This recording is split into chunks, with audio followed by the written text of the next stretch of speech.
Restaurant করেছে, এইখানে আশেপাশে বাজার আছে।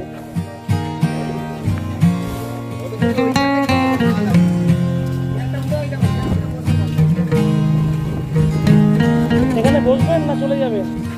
আর কিছু দেখা না, যেটা বিশ্ব বাংলা হয়ে গেল।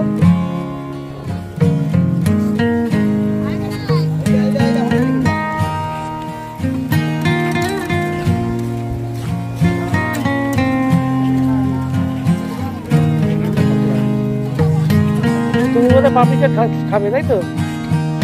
এই তো পাপড়ি চাট, দুই পাপড়ি চাট খাবে। আমি খাবো না, তুমি খেলে খেতে পারো, ও তোরাও খাচ্ছে তো। দাদি কি করছে? লোক সব চলে গেছে, তো আছে।